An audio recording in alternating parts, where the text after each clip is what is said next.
बिहार और झारखंड बंटने के बाद झारखंड आर्थिक रूप से सरप्लस स्टेट था। हालात कितने बदतर हो गए कि राज्य के मुख्यमंत्री को ईडी खोज रहा हो और वो भागते फिर रहे हो, मीटिंग हो रही हो और मीटिंग में अधिकृत किया जाता है कि आप जो भी फैसला लेंगे। यह तो लोकतंत्र के लिए चिंताजनक स्थिति है कि राज्य के मुख्यमंत्री फरारी की अवस्था में और वही अधिकृत कर रहे हैं। तो कैसे विधायक दल अधिकृत कर रहा है ऐसे लोगों को, यह तो समझ से परे है। निशिकांत दुबे ने ट्वीट किया है कि अरविंद केजरीवाल ने उनकी मदद की है दिल्ली से भागने में। अब वो तो जानकारी उनको, दिल्ली के वो नेता है, उनको ज्यादा जानकारी होगा। जनरल सेक्रेटरी है जेएमएम के सुप्रीम भट्टाचार्य कहते हैं कि जब 31 तारीख को उन्होंने बोला था कि मैं आऊंगा तो ईडी किस अधिकार से दिल्ली वाले घर में गए।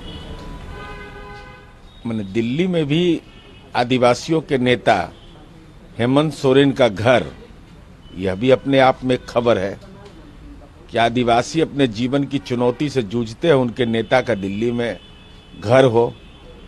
और इस सब की प्रक्रिया के लिए न्यायालय है।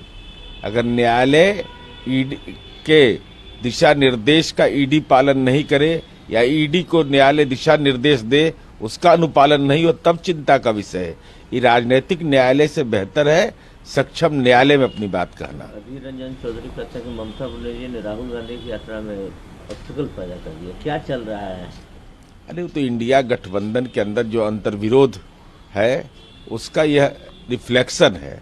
और खास करके माननीय राहुल गांधी के नेतृत्व में जो कांग्रेस है, एकला चलो रे की नीति कि हम ही सक्षम हैं, दूसरे सहयोगी की जरूरत नहीं है, तो ऐसे अंतर्विरोध तो अभी राज्य देश के विभिन्न राज्यों में पाए जाएंगे। क्या आपको लगता है कि अभी भी अपोजिशन नाम की कोई चीज है? हमारी समझ से तो अब कोई यहाँ गिरा कोई वहाँ गिरा, अब अपोजिशन नाम की कोई चीज नहीं है। कांग्रेस के एमपी के सुरेश कहते हैं कि अपोजिशन से डर गई है मोदी सरकार, इसलिए ईडी टाइप की चीज का इस्तेमाल कर। अरे ये तो लगातार बोला जा रहा है। यह बयान तो अब पुराने पड़ चुके। महत्वपूर्ण बयान है कि इंडिया गठबंधन के सहयोगी दल लगातार छोड़ते जा रहे हैं।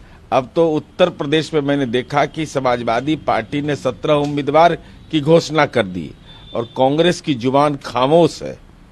यह इसका मतलब है कि इंडिया गठबंधन में जो क्षेत्रीय दल हैं उनके साथ अंतर्विरोध कायम है। राहुल गांधी कहते हैं कि समय आ गया है कि देश का एक्सेप्ट कर दिया जाए पॉपुलेशन बढ़ रहा है।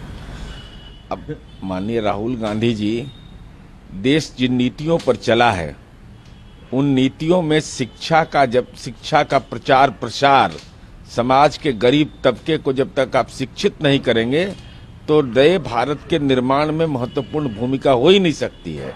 अब इसका विश्लेषण अपने अपने ढंग से करते रहते हैं राहुल गांधी जी। गिरिराज सिंह कहते हैं कि राहुल गांधी पहले न देखे कि जहां जाते हैं वहां अलायंस उनका टूट जाता है। बंगाल है। अरे ये तो पहले ही मैंने बयान दिया था कि राहुल गांधी जी बंगाल गए तो बंगाल में अलायंस पार्टनर अलग हो गया। बिहार में उनका आगमन के पहले ही अलायंस पार्टनर बदल गया। इंडिया गठबंधन तहस नहस हो गया। पहले लालू जी से पूछताछ हुई, फिर तेजस्वी से हुई। इस पर नित्यानंद राय कहते हैं कि कानून सबके लिए बराबर है, चाहे हेमंत सोरेन हो चाहे लालू जी हो। तो ईडी एक संवैधानिक संस्था है और उसके तहत पूछताछ हुआ है। इस पर कोई राजनीतिक टिप्पणी की जरूरत नहीं। अच्छा, ये कैसा अलायंस है कि लोग की सीट शेयरिंग हुई नहीं है? उत्तर प्रदेश में समाजवादी ने 16 कैंडिडेट घोषित कर दिए। वही मैंने बताया ना कि यही तो इंडिया अलायंस का दुर्भाग्यजनक पक्ष है कि एक तरफ इंडिया अलायंस की बात की जा रही है, दूसरी तरफ समाजवादी पार्टी ने उम्मीदवार की घोषणा कर दी और कांग्रेस पार्टी खामोश हो गई। तो यह खामोशी ही बताता है कि कांग्रेस पार्टी के बस में अब कुछ नहीं है और इंडिया अलायंस बिखर रहा है।